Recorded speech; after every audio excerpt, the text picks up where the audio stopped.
Today's stuff we're going to be learning is Bava Metzia Daf Tzadi Zayin. We're going to get started from the bottom of Tzadi Vav Amud Bet. Hahu Gavra, about 4 lines from the bottom. We're now going to have a bunch of cases where we started talking about Meta Machmat Malacha. Okay, that's where we ended off yesterday with how about depreciation? Is a borrower liable for depreciation? To which we said, well, a borrower is not liable if the animal dies through typical work. So now we're going to talk, and therefore, obviously, they're not liable for depreciation, because the point is when you lend me something, you know that the item is going to depreciate, because that's what happens when you use an item. So if you lent it to me, then you knew that would happen, and then I'm not responsible, not for that, and not for if it dies on the job, which again, we talked about yesterday, that perhaps it's like a continuum of, everything, any object, every minute, it's kind of closer to being finished and dying and falling apart, and whether it's an animal or whether it's an object. And therefore, if while I'm using it in a normal manner, it breaks, that, or dies, or something happens to it, stops working, like I borrow your car and your car just happens to die. So that's not my responsibility. Whereas I'm responsible for everything else, but not that. So now we're going to have some cases. And with that, we're going to clarify a bunch of details about this exemption of Meta Machmat Malacha. Okay, there's 2 cases with this beginning, so make sure you're starting at the right spot. In my Gemara, it's 4 lines from the bottom. So there was a person who borrowed an axe from a friend, itbar, and it broke. Okay, it broke from normal usage. Ata lekame de Rava, came before Rava. See Rava a lot today. Amar le zil aite sade de lav shanit by the iftar. You have to bring witnesses that you used it in its typical manner. You didn't change. You didn't use it in an atypical manner. Okay, we all know that if you use an item, let's say the car, okay, and you take the car to, up a huge mountain and, very high elevation, it might cause the car to break down. I always think of this story because it happened to me once. When I had a car and, took it up, and then the whole car started overheating. Now, that was my fault. It wasn't just that the car was in bad shape, but it was my fault for overusing it. But if I used it in a typical manner and it just kind of died, so that's not my fault. But Rava adds one element. I have to bring witnesses. Now, this connects with the sugya we saw before about when do I have to bring witnesses? Usually if it happened in a public place and there should have been witnesses, then the responsibility is on me to bring the witnesses, to which the Gemara said, right? And then I'm exempt, but only if I bring witnesses that say that it was regular use. What if there are witnesses? Then what's the halakha? To which they say, Tashma, let's learn it from the following story. Dahu gavra deshal narga mechavre v'itbar. Again, someone borrowed an axe from a friend and it broke, presumably from normal use. Ata l'kamei de Rav, amarle zil shalem le narga ma'alya. Came before Rav, and I guess they didn't have witnesses. So because they didn't have witnesses, Rav actually said you have to pay. Because as long as you can't bring witnesses, right? If you can't bring witnesses to prove that you used it in a typical manner, then you're actually obligated. And not only that, and now we're going to kind of veer off the point why we brought the story. The story already proved its point. You don't have witnesses, well, then you have to pay. And now there's going to be a debate about what you have to pay. So Rav made him pay narga ma'alya. Said, okay, you broke this person's axe. The axe was worth $100. You have to pay $100. Is that really the law? No. Why wouldn't it be the law? Well, the axe is made up of parts. And even if it's broken, the broken pieces are worth something.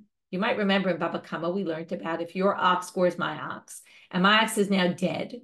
So a dead ox is worth something also. You could sell the nevela, the dead animal. You can use it for all sorts of things. So you have to pay me only the difference between an ox in perfect shape and an ox that is now dead. But you don't have to pay me the whole thing. So they look at Rav like, what are you, crazy? And shatik Rav. Rav was silent, meaning he accepted what they said. He was wrong. And the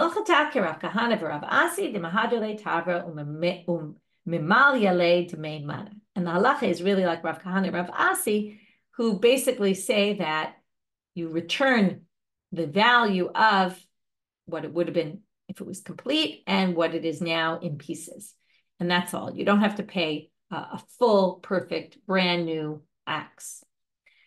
Another case about this kind of meta machmat malacha. Ahu gavra deshal dav lemechavre itbar. So he borrowed a pail from a friend and it broke. Ata the kameja Rav Papa. They went before Rav Papa and said, "What do we do?" Amar le aitisade de lo shanita be ve'iftar. So again, Rav Papa said, just like we saw before, bring witnesses. You have to bring witnesses that you use this pail in the most typical manner. And if you can't, presumably, then you're going to have to pay. Now we get to a bit of a weird case, and we're going to have to try to define, is this meta machmat malacha or not? And with that, they're going to bring a strange analogy about a man who gets killed by women. Okay, and we're going to see two different versions of the story and the same kind of statements in each version, but are used to mean something totally different. And I'll already warn you that what exactly this means is a bit unclear. And when they make this analogy to the man who gets killed by a lot of women, it's not exactly clear what this means. Hahu gavra deshal shunra mechavre. Do you remember shunra from Chad Gadya? So a shunra is a cat. He borrows a cat from his friend. Now, why did he borrow a cat? Not because he liked the cat and wants to pet the cat. He borrowed the cat to eat the mice. Okay, he had a mice problem. He says, "Okay, can I borrow your cat?" Cat will get rid of the mice. That's what usually happens. Chavur ale achbare v'katlua. Well, all the mice in the area got together and they all attacked the cat and killed the cat. Now, the question is this meta machmat malacha or not? So Yativ Rav Ashi become a baile. Rav Ashi was sitting and he wondered, Ki agavna mai? Ki meta machmat malacha adami? Oh, lo. Is this meta machmat malacha? Right? You're basically using the animal in its typical manner. You're using the cat to kill the mice. That's typical. But the animal, okay, let's talk about meta machmat malacha. And this really gets to what is meta machmat malacha. So on the one hand, it's meta machmat malacha because it was doing its job of killing the mice. And the mice instead just ganged up on the cat and killed the cat. On the other hand, meta machmat malacha usually means, and that's what we talked about, there's this continuum of, the cat gets weaker and weaker and weaker over the course of its life until it just might happen to die exactly at that moment when you're using it. That's not what happened here. It's not that it was taking this course of life and just happened to die right now while it was doing its job. But it died because these mice attacked it. Okay, well, and then if it is different, like, how would you view that? So it's funny you say Tom and Jerry. I was also thinking of Tom and Jerry. This is actually really, yes. Okay. Amar le Rav Mordechai le Rav Ashi. Hachi amar Avimi me Hagronya mishmei de Rava. So Rav Mordechai says to Rav Ashi, this is what Avimi from Hagronya said in the name of Rava. Again, Rava comes up a lot today. Gavra denashik katluhu lodina velodayan. And that's the end of it. Okay, this is a weird line. What it means, good question. So we'll try to explain it. As I said, there's different explanations.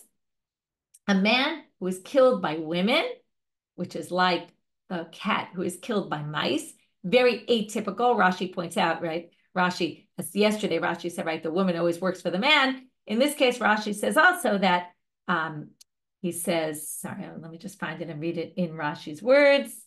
Dinashe katluhu lo hayalo lipo biyadan. It shouldn't have happened. Right? It's very atypical that a man would get killed by women. And women are usually the weaker ones. The mice are usually eaten by the cat. The cat doesn't usually eat the mice. And therefore, it makes sense that, right, this is very atypical. And because it's very atypical, it might not be exactly meta machmat malacha, but we're going to exempt the owner, the borrower, because what? Because the borrower would never have ever thought that this would happen. So what?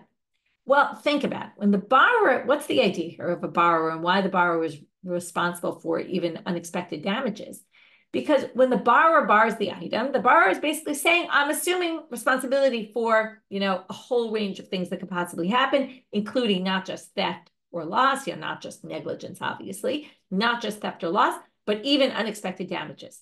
But even unexpected damages are within a reasonable framework of what could be unexpected damages. Like the cat could get hit by a car, right? That's maybe unanticipated, but could happen. But they never would have thought that the mice would have killed the cat.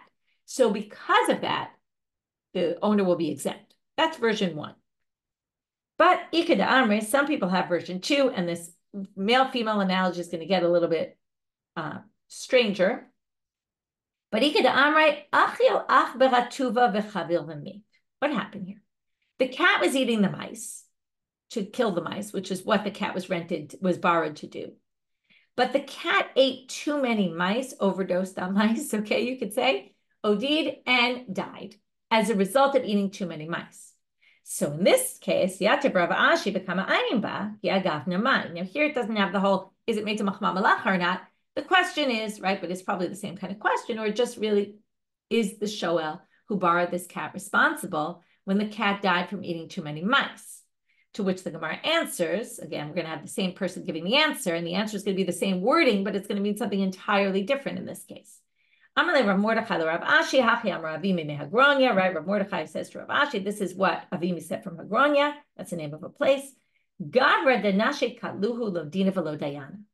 the commentaries here explain, you can look at Rashi, we're talking about a man who had relations with too many women and died as a result, okay? He has relations with a number of women, one after the other, and gets so weak from all that he dies. That's like the cat that ate all the mice. And that's the analogy. Now, what does it mean, lo dina v'lo dayana, right? By the way, I didn't really explain this in the first case. Lo dina v'lo dayana means you don't even need a judge, you don't even need a judgment, okay? It's obvious, okay? Now, in the first case, what was obvious? It's a little strange because if women gang up and kill a man, what judgment are we saying is so obvious? Seems like the lo din v'lo dayana is referring back to the shoel case, doesn't need a din and a dayan. It's so obvious that this is so atypical. Of course, the owner's not going to be responsible. In this case, we're going to say, lo dina v'lo dayana, you don't need a din or a dayan. It's totally obvious that what? The man is responsible for his own death, right? He caused his own death. Likewise, the cat caused its own death, which means what for the shoel?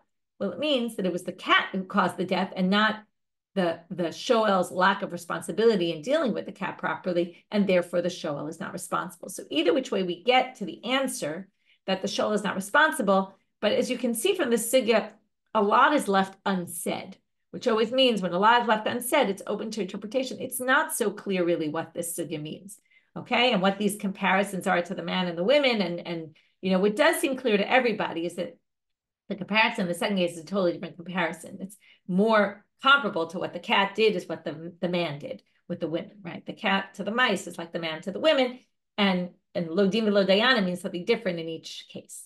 Okay, but either which way we get to, in either version, the borrower is not responsible because, again, either this was so atypical, off the grid completely, it's not part of onus, even though really we started with, is it meta machma malacha, right? Again, maybe it's just an extension of meta machma malacha. Amar Rava.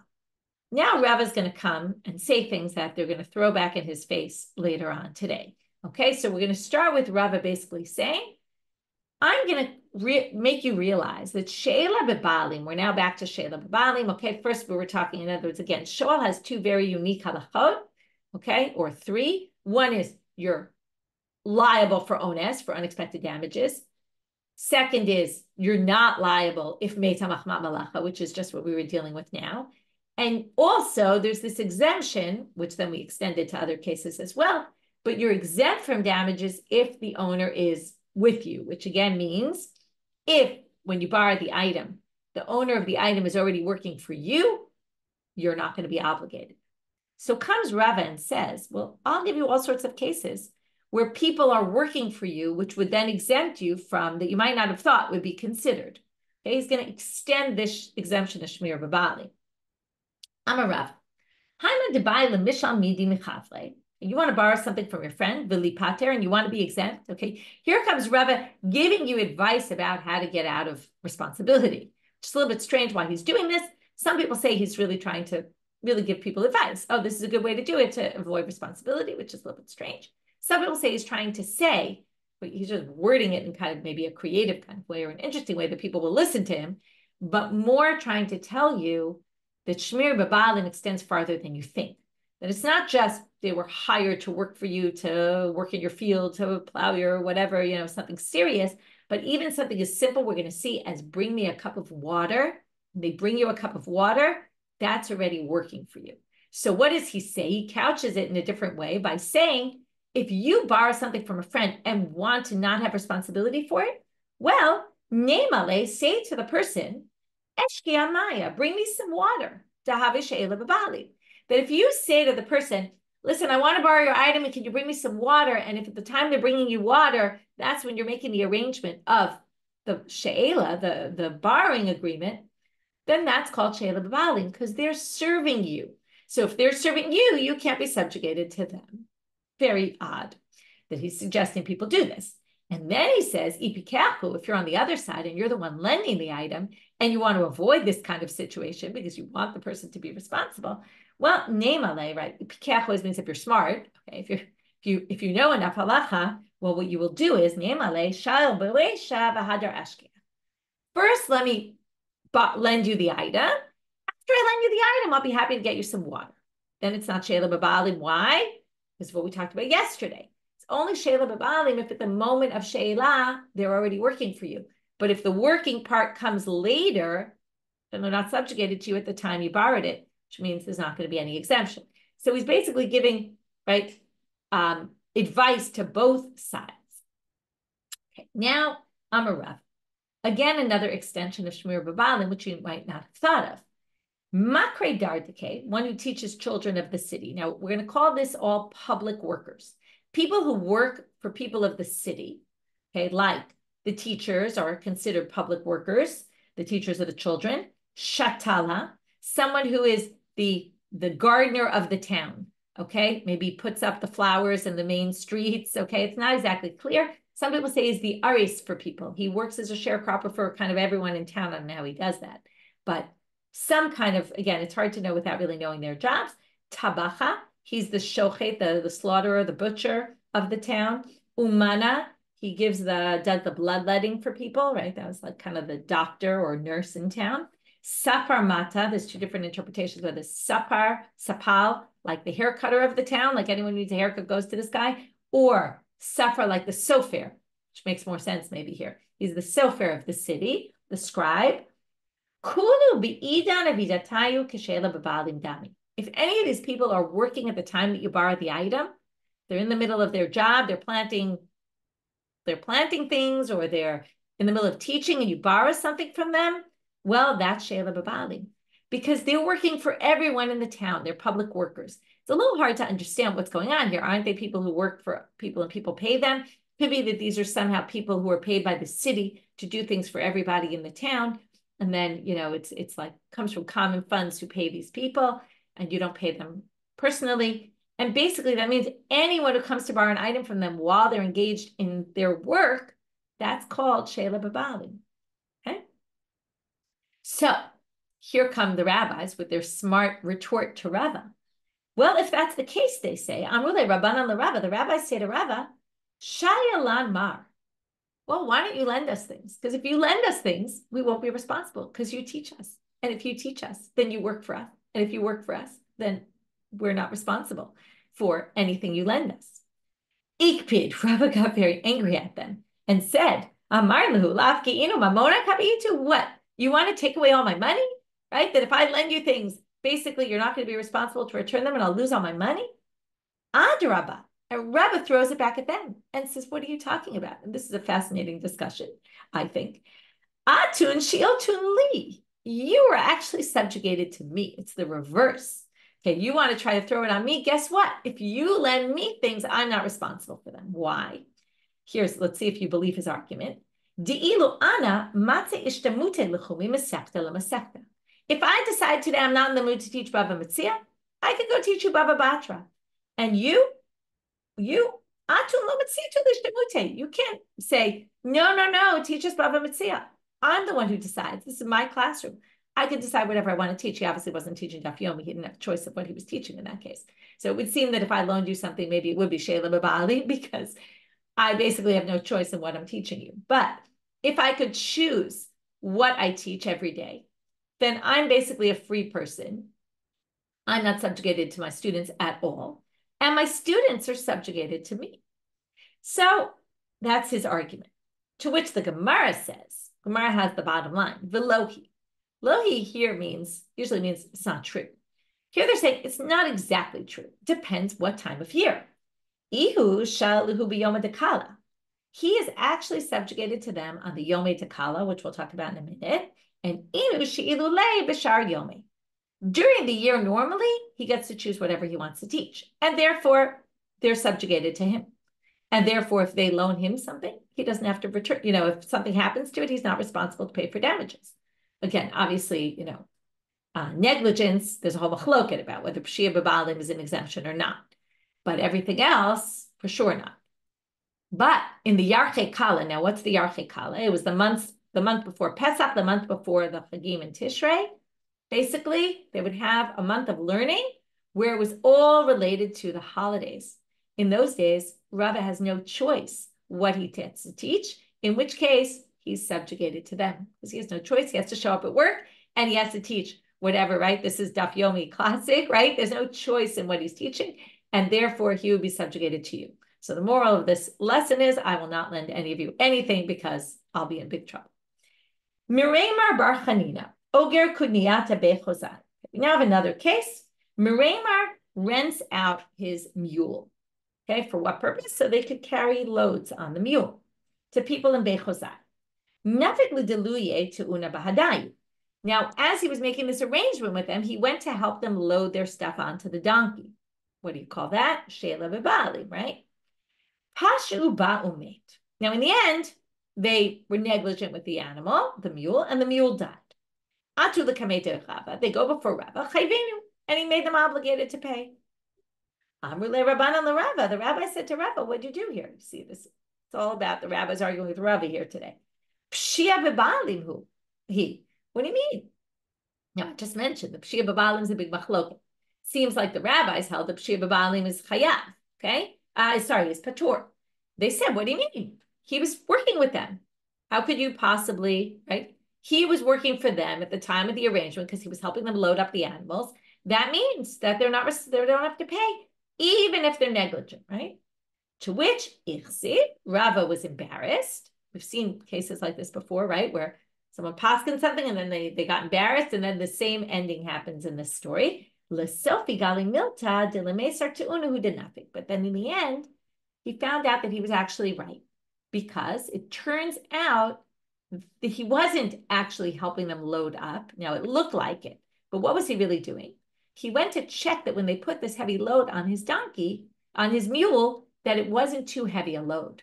So he was checking. In other words, they had already put it on. He picked it up, put it back down to make sure, check the weight.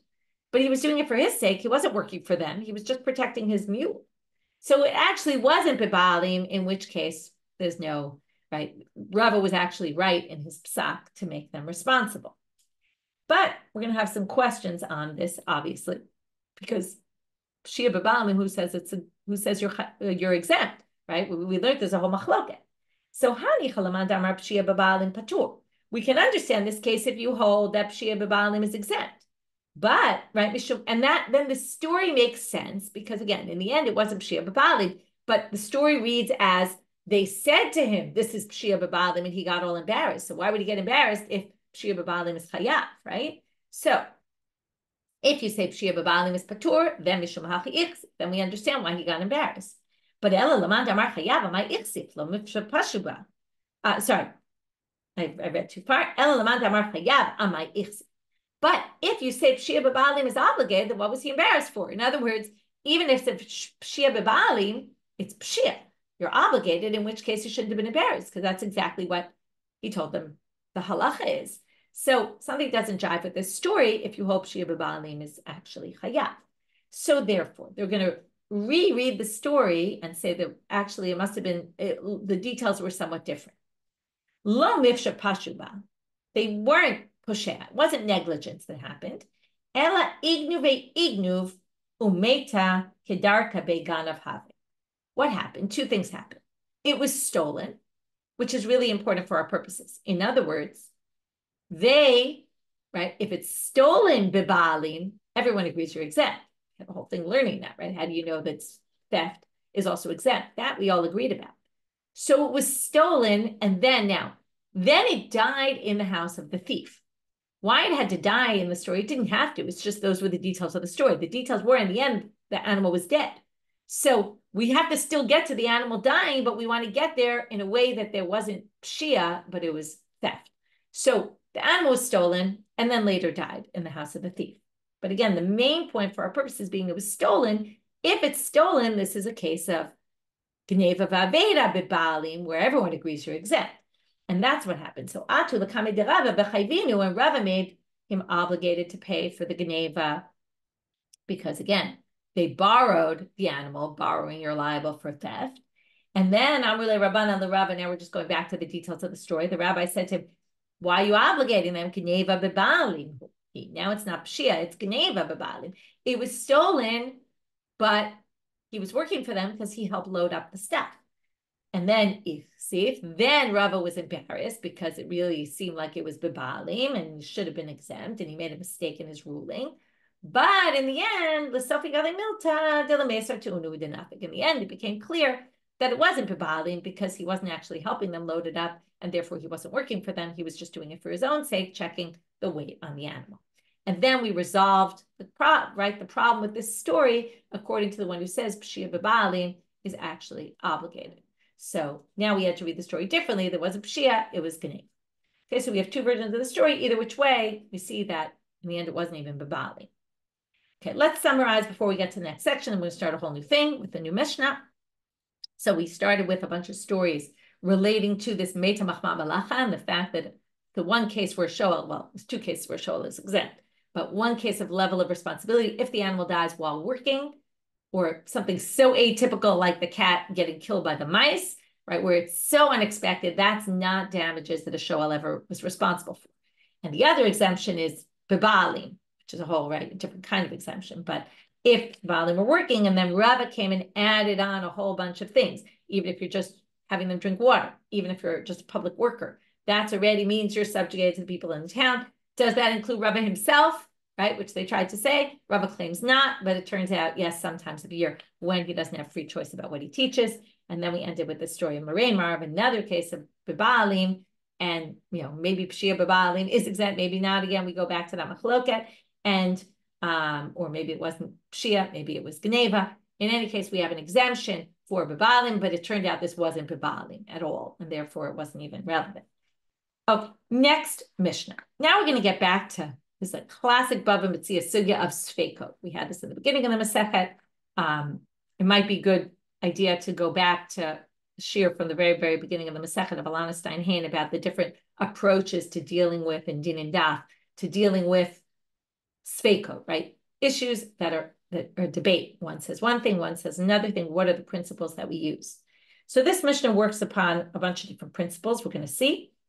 The main one being bari v'shema bari adif. What does that mean? If one person has a very clear claim and they say, I'm right, and the other one says, I'm not sure what happened, then according to some, right, we go by bari v'shema bari adif. That means bari means definitive, shema means I'm not sure. If you have a definitive claim and a not sure claim, we're going to go with the definitive claim. Okay, that's one principle that operates. The other principle that operates is hamotzi mechaver alav haraya. Right? We always keep the money in the hands of where it is. We don't move money unless we have clear proof. Okay, question is vadai by someone who says, I'm sure of my claim. Is that enough proof? It's not really proof. It's just somebody's word saying, right, just because one's more confident than the other, does that mean you can take money out of the hands of the other? So we're going to have to grapple with these questions as we go through the sugya. We're only going to start it today, and we're going to continue with it in tomorrow's daf. So a shoel et hapara. We're going to have four cases. We're going to have three situations in this Mishnah, and then we're going to have four permutations of what each one could claim. Hashoel, but the three cases are just like three types of cases that we'll discuss. They're all basically one and the same. There's a doubt about whether it was rented or borrowed when it died. So we're going to have a case where there was both a rental and a borrowing agreement here. So let's say, I borrow your animal and I rent it. So I say, listen, I'm going to borrow it for the first half of the day and rent it for the second half of the day. Okay. And then the animal dies and we don't know, did it die in the first part of the day or the second part of the day? Did it die when we were under the borrowing agreement or the rental agreement? Now, if it died, and we're assuming this is onus, if it died under the rental agreement and it was onus, so you're not responsible. If it died during the borrowing agreement, then I am responsible. So we have to know, right? And let's say we don't know, so can we make me obligated to pay you? Or this is very similar. It's just shala hayom v'schara l'machar. It wasn't half day. It was today, tomorrow. For today, I'll borrow it. For tomorrow, I'll rent it. Sachar achat v'sha'al achat. Or I borrowed two animals, or I took two animals from you. One, I said I'm borrowing, the other I'm renting. And then one of them died, but we're not sure if it's the one that we had the rental arrangement about or the borrowing arrangement. So it's all the same kind of doubt. The animal, umeta, the animal dies, and we're not sure, does it come under she'elah, does it come under shchirut? Hamashkil omer. So now we're obviously going to have the person who lent it is going to say, she'ula meta. It died while it was borrowed because they want to get their money. Biyom shaita she'ula meta. So now they're going to talk about the three cases, but they're going in reverse. She'ula meta means out of the two parod, it was the one that was borrowed, died. Now back to case two, biyom shaita she'ula meta. It was the day that it died on the day that it was the borrowed day. Turning now to Amubet. See, Amubet is very short. Finish this talk relatively quickly. Bisha'a shaita she'ula meta.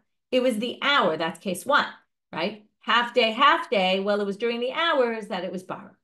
So the lender comes with a very clear claim. It happened, right? Doesn't matter which of the three cases. It happened when it was borrowed, and therefore you have to pay me. The halal mail, and the borrower says, or the borrower / renter, Eini yodea. I'm not sure when it died. I don't know. I don't know if it was when it was borrowed or when it was rented. So again, we say bari v'shema bari adif. That's what this Mishna rules. When one has a definitive claim, one is not a definitive claim. We go out of the definitive claim and chayav. Now, even though right? Usually we say the burden of proof is on the one who wants to get the money. Now the lender wants to get money out of the borrower. Shouldn't the burden of proof lie on them? And here clearly they're saying no. It's okay. This because the person has a definitive claim and the other one has a suffix claim. We're going to go by the definitive claim and make the person obligated to pay. So we'll get back to this. What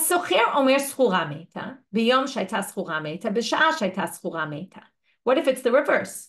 The person borrowing or renting, borrowing / renting, both of them, says it was during the time it was rented. It was the animal that was rented.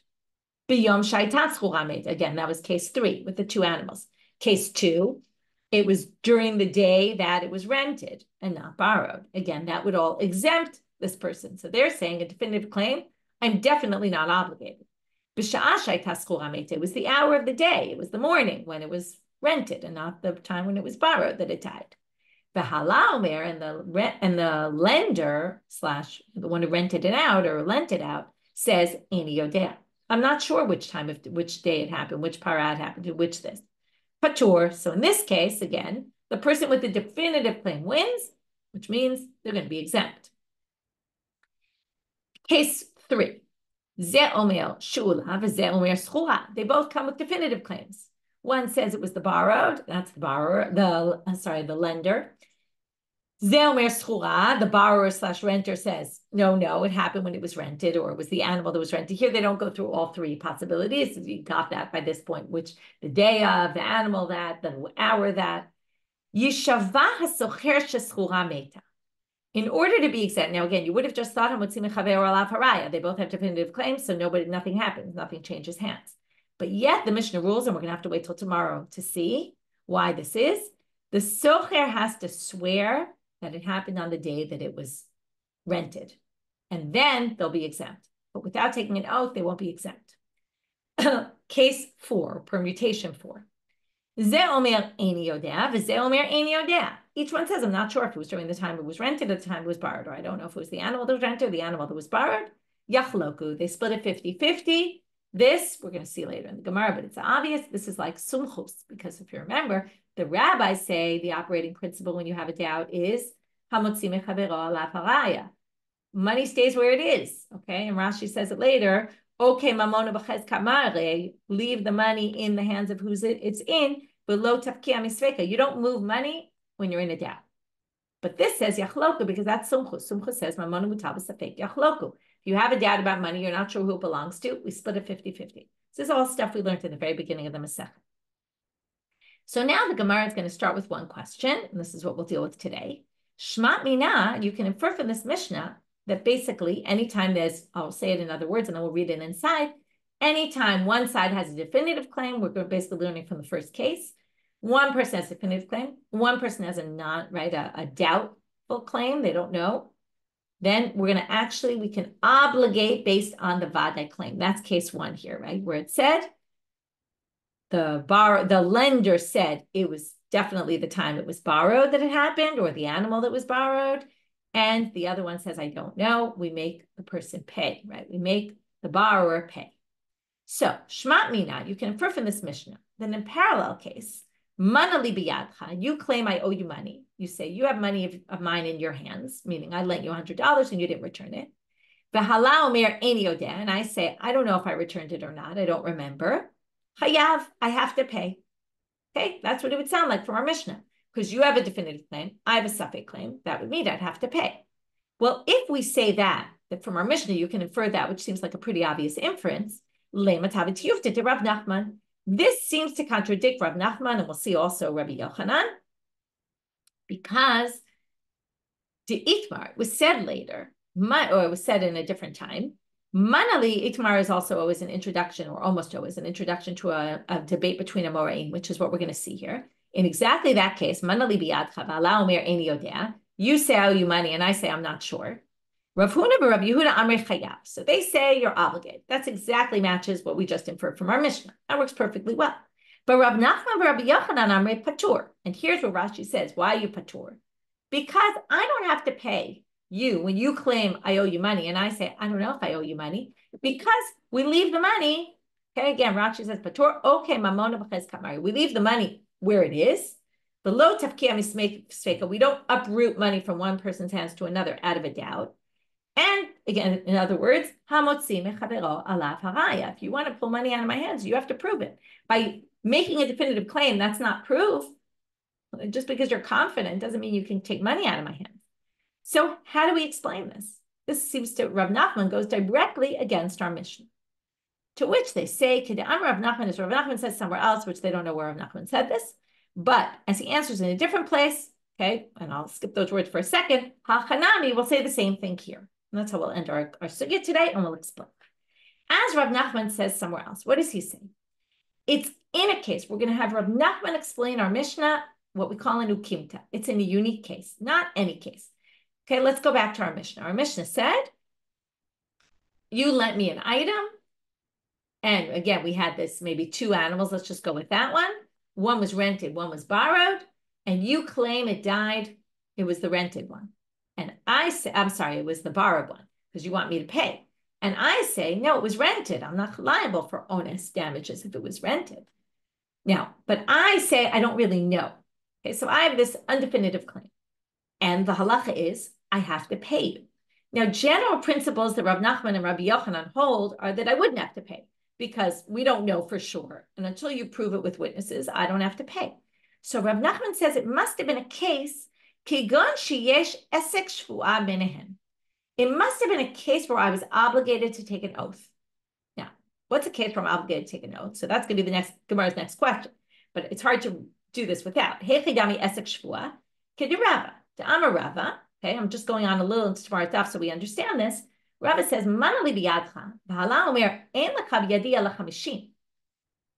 Manali biyadcha means, right, you owe me money. And I say, I agree that I owe you 50. But the rest, ain't yodeh. Now, this is a modeh b'miktzat and a shema. Okay, we've got both. Modeh b'miktzat is I admit to half your claim. Once I admit to half your claim, you might remember this, the rabbis obligate me to take an oath. I'm not going to go into the whole thing, but right, they think I'm lying, basically. So they make me take an oath. So if we're going to now say that our Mishnah, and we'll see tomorrow how our Mishnah could be a case where there's a shvua, but our Mishnah is the case where I would have had to take an oath about this. Okay, I as the borrower / renter. I would have had to take an oath. What's the problem? I can't take an oath because I don't know. I can only take an oath when I have a definitive claim, because I can say, I swear this is true. If I say I don't know, well, I certainly can't take an oath. So if it's a case where halakhically I'm obligated to take an oath, but I can't, then that overrides hamotzi mechavero alav haraya.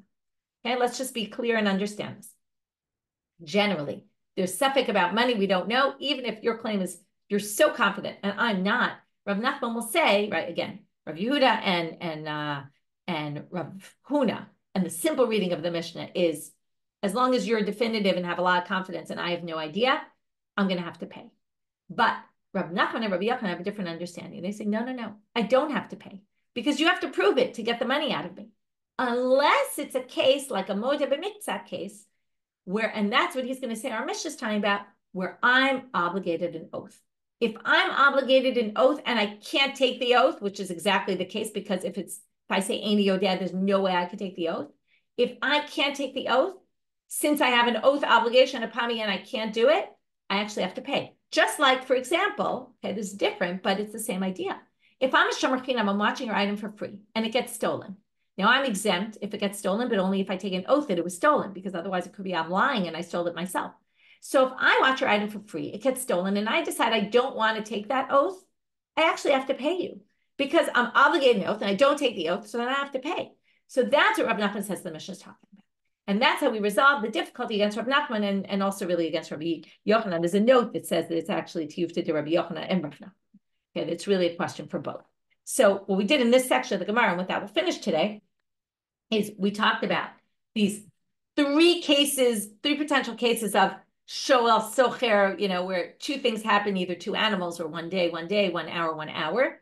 Then we talked about 4 permutations of what could happen, where one's definitive, the other's suffix, or the reverse, or both are definitive, or neither is definitive. They both say Aini Yodad. We delineated what will be the law in each case. Then the Gemara started with this problem with the first case in light of what Rabbi Nachman and Rabbi Yochanan said. And then basically it wasn't a problem with the Mishnah. It was really a problem with Rabbi Nachman and Rabbi Yochanan. How could you go against a Mishnah? And then we said they put the Mishnah in a unique case where there's a shvur. And that we're going to talk about more tomorrow. And in general, we're going to get more into the cases of the Mishnah during tomorrow's daf. Wishing everybody a good day and hoping for good news. Difficult day in the north for sure. And hope that things get more under control.